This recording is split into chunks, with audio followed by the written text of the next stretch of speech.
Bonjour, voici une petite vidéo dont le but est de corriger l'exercice 17 du TD sur les espaces vectoriels. Alors, on se place dans E égale R3 et on utilise ce qu'on appelle la base canonique de R3, I, J, K, où I vaut respectivement 1, 0, 0, J vaut 0, 1, 0 et K vaut 0, 0, 1. Dans la question A, on nous demande de caractériser un endomorphisme de R3.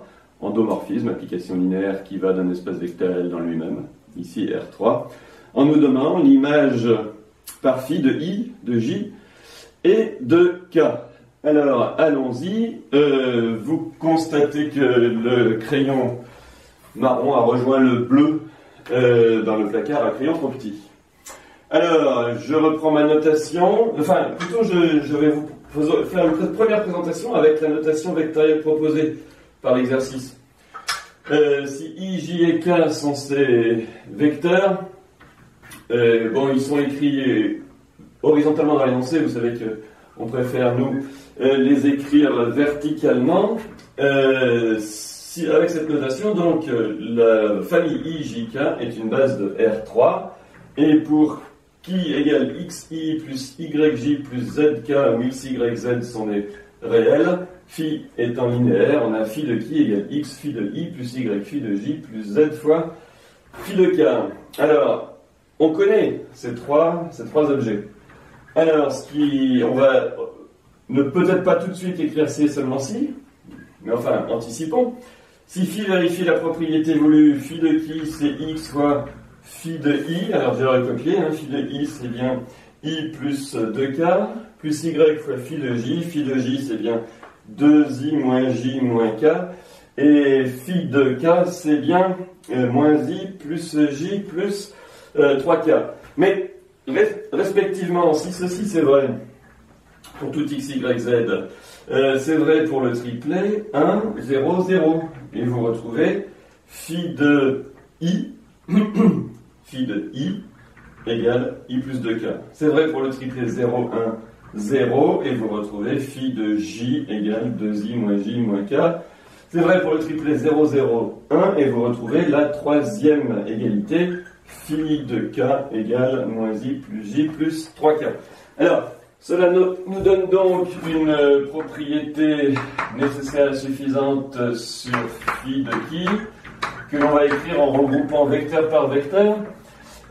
Alors regardez ici en i, on a x, ici moins 2y, et puis là-bas moins z, le tout facteur du vecteur i.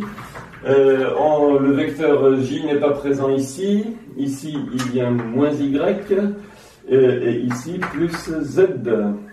Et enfin, le vecteur k est précédé de 2x moins y plus 3z. Le tout vecteur de k. Mais ça, c'est la même chose que de dire si et seulement si phi est l'application qui a un triplet x, y, z associe le triplet x moins 2y moins z moins y plus z et 2x moins y plus 3z. On aurait pu, dès le début, adopter une écriture matricielle comme cela. Je vais le faire tout de suite. Une autre représentation donc de la question petit a. Si phi est linéaire de R3 dans R3, on sait d'après le cours qu'il existe une matrice à 3 lignes et 3 colonnes, et à coefficient dans R, que j'ai nommé ici, alors j'ai mis des A sur la première colonne, des B sur la deuxième, des C sur la troisième, tel que pour tout x, y, z dans R3, phi lui associe la matrice A fois cette colonne x, y, z. On sait que toute application linéaire de R3 dans R3 est associée à une matrice 3, 3. Alors, une autre écriture de l'énoncé, phi de i égale phi de j égale phi de k égale, est celle-ci. Phi de triplet 1, 0, 0 égale 1, 0, 2. Phi du triplet 0 1, 0 égale 2 moins 1, 1. Et phi du triplet 0, 0, 1 égale moins 1 plus 1, 3. Alors, on a un système, ici, et on nous dit que cela caractérise phi. En effet, ce système a lieu si et seulement si, à la fois. Alors, vous voyez, vous écrivez ici A facteur de 1, 0, 0, c'est sa première colonne, ça fait A1, A2, A3. A facteur de 0, 1, 0 donne sa deuxième colonne, ça fait B1, B2, B3. Et grand A facteur de 0, 0, 1 donne la troisième colonne, C1, C2, C3. Autrement dit, ça a lieu si et seulement si la matrice A égale 1, 0, 2, 2, moins 1, moins 1, moins 1, 1, 3. Et là encore, cela caractérise l'endomorphisme de tout à l'heure, c'est-à-dire phi qui a x, y, z quelconque associe le triplet x plus 2y moins z, ici moins y plus z, x n'est pas présent, et enfin 2x moins y plus 3z. Voilà pour cette autre présentation. Alors, on nous demande dans la question B de déterminer le noyau, puis l'ensemble des antécédents d'un vecteur V, dans deux cas, ce que l'on fait tout de suite. Alors, dans la question B, déterminons le noyau de l'application phi que l'on vient de caractériser, qui au triplet x, y, z associe le triplet x plus 2y moins z, moins y plus z, 2x moins y plus 3z. Un petit rappel, d'abord, pour qui égale x, y, z dans R3, qui est dans le noyau de phi, si et seulement si. Phi de qui? C'est le 0 de R3, c'est-à-dire 0, 0, 0. Cela s'écrit sous forme d'un système, x plus 2y moins z égale 0, moins y plus z égale 0, 2x moins y plus 3z égale 0. Alors on pourrait le traiter sous la forme matricielle. Regardez quand même, on va garder les inconnus ici.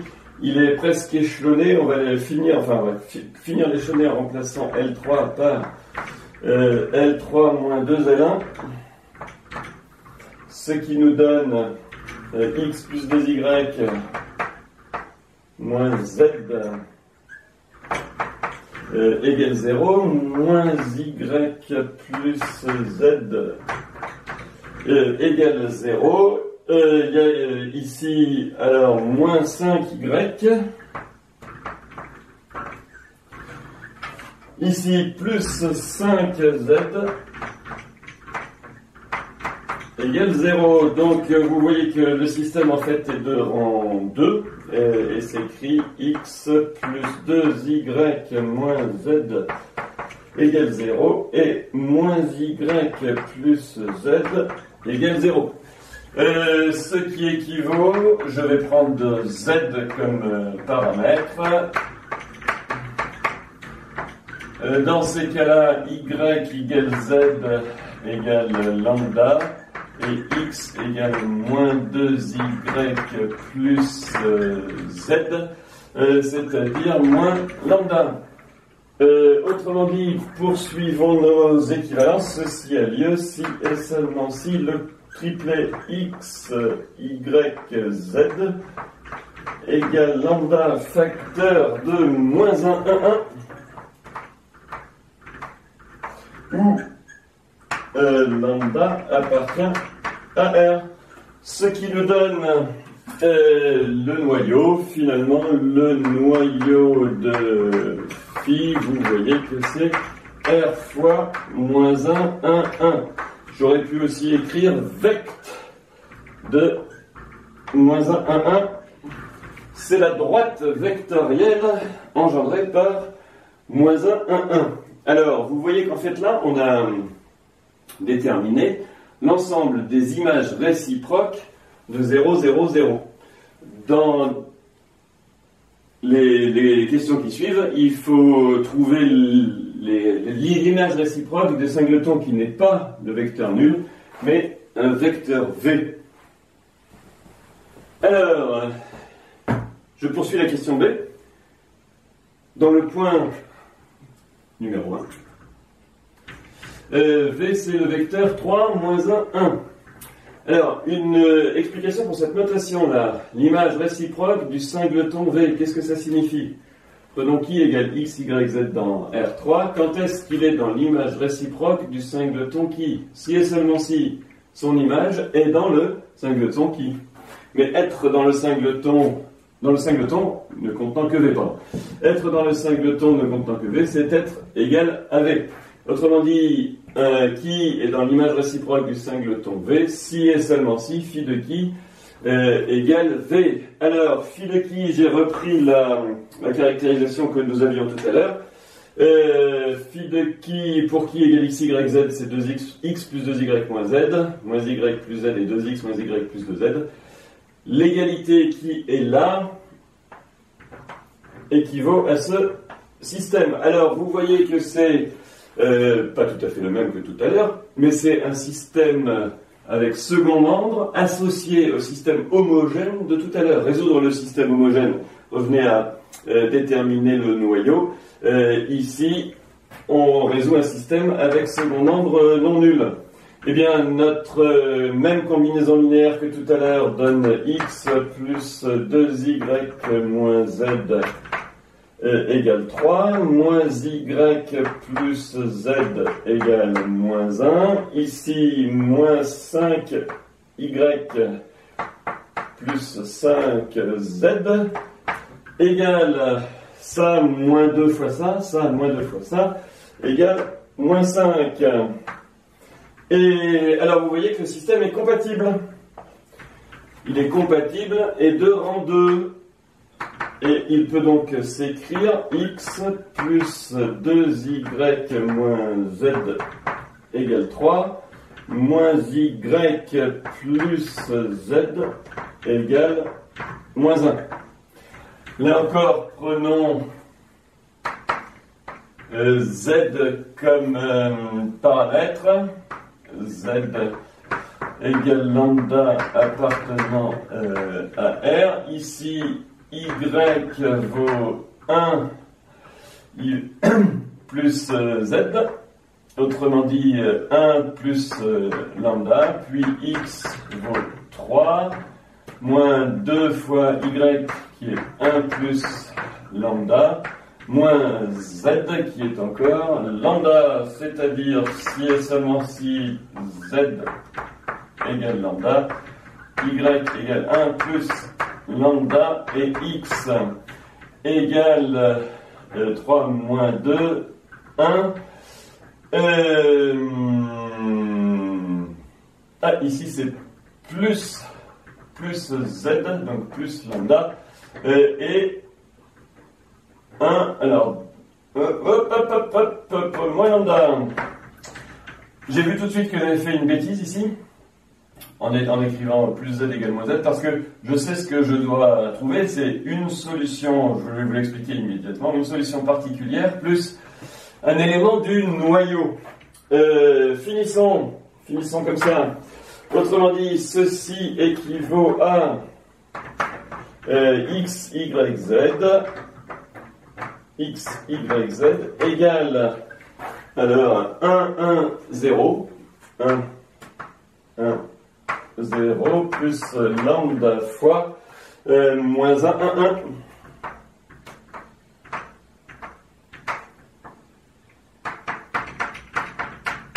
Où lambda est dans R. Alors, ceci nous permet d'achever la démonstration. Je vais ici effacer le début pour donner la conclusion. Hop. Alors, phi de qui? Qu'est-ce que c'est que l'image réciproque du singleton V ici?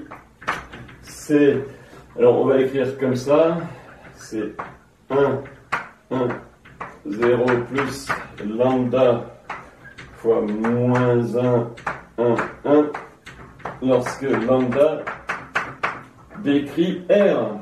Alors, vous remarquez que c'est pas un espace vectoriel, ceci n'est pas un sous-espace vectoriel. En revanche, il a une forme bien connue. Alors on dira que c'est un sous-espace affine. Il a une forme bien connue, disais-je.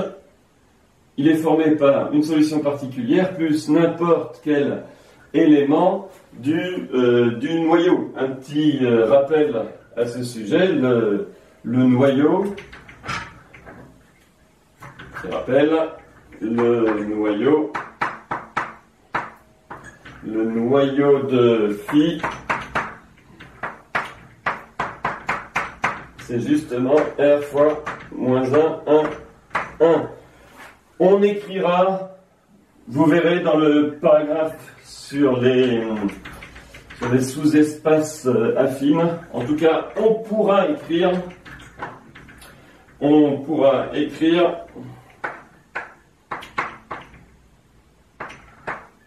et on le fera quand on aura vu le cours sur les sous-espaces affines.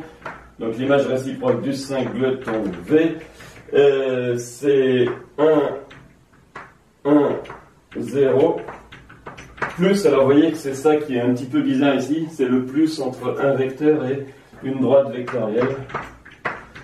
Mais on se l'autorisera sous certaines conditions. Autrement dit, c'est ici un vecteur que j'appellerai x0 plus noyau de phi à préciser. Attention, ces deux notations-là sont à préciser. Voilà pour ce point numéro 1. Alors on va faire pareil, c'est-à-dire en fait chercher les antécédents d'un vecteur V, hein, c'est ça que cela revient à faire, avec un autre vecteur V. Alors dans ce point 2, V, on change de vecteur V, on prend le vecteur 1, 0, 1, on garde qui égale x, y, z. Notre problème est toujours le même, quand est-ce que qui appartient à l'image réciproque du singleton V. Attention, tout à l'heure, j'ai peut-être mis des parenthèses là, à la place des crochets. Vous savez que phi n'est pas une application bijective, une remarque d'ailleurs. Hein. Phi a un noyau non réduit à 0. Le noyau de phi, c'est la droite vectorielle engendrée par un vecteur. Donc phi n'est pas injective, elle n'est pas bijective. L'application réciproque de phi n'existe pas. Donc si j'ai écrit des parenthèses dans le tableau précédent, c'est pas complètement interdit, les deux notations sont acceptées, mais celle-là est meilleure en ce sens qu'elle vous fait penser que ce n'est pas l'image par phi moins 1 de quelque chose, mais l'ensemble des antécédents de V par phi. Bon, alors cette fois, notre problème équivaut à une autre, tout simplement une autre équation. Vous voyez, on avait E1 tout à l'heure, maintenant on a E2, l'équation phi de qui égale V, où V est ce vecteur. Alors, c'est toujours le même ce membre de gauche, mais cette fois, le système change de membre de droite. Ici, on met 1, 0, 1. Refaisons ce que nous avons fait précédemment. Hop, ici c'est, je vous rappelle, hein, ligne 3 moins 2 fois ici la ligne 1. Donc ici on trouve, alors je me rappelle plus, mais 2 fois c'est moins 5 y, ici plus 5 z, et donc ici 1 moins 2 fois ça fait moins 1. Alors, vous voyez tout de suite que ça s'écrit moins y plus z égale 0 et moins y plus z égale moins 1 cinquième. Autrement dit, notre système est incompatible. Système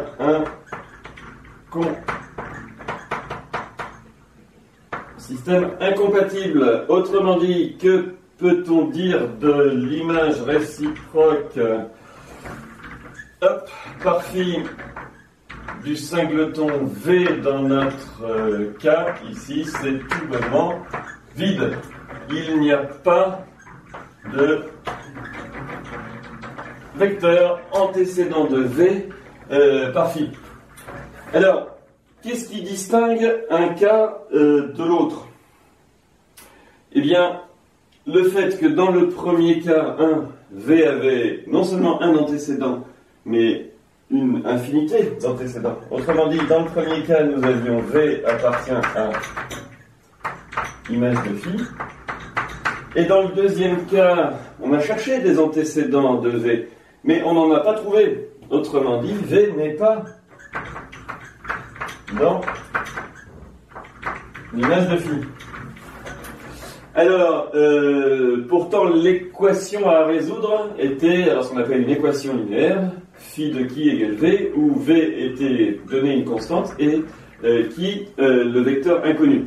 Alors, je vais faire une petite conclusion sur justement ces équations de ce type-là, phi de qui égale V, où V est un vecteur fixé et qui un vecteur inconnu dans un espace vectoriel, pour conclure cet exercice. Alors, la généralisation pour finir. Considérons une application linéaire phi d'un espace vectoriel que j'appelle E, dans un autre que j'ai appelé ici grand F plutôt que prime, comme au début du cours. Grand E et grand F sont deux cas espaces vectoriels. On fixe un vecteur V dans l'espace d'arrivée, et on considère l'équation que je souligne ici, petit e, équation phi de qui égale V d'inconnu qui appartient à E. On dit que c'est une équation linéaire. Linéaire parce que phi est linéaire. Alors, deux cas se présentent seulement. Premièrement, si V n'est pas dans l'image de phi. Alors là, c'est très simple. Ça veut dire que V n'a pas d'antécédent par phi, et avec nos notations habituelles, solde E pour l'ensemble des solutions de E, c'est tout bonnement vide. Dans le cas contraire, si V appartient à l'image de phi, qu'existe-t-il? Hop, il existe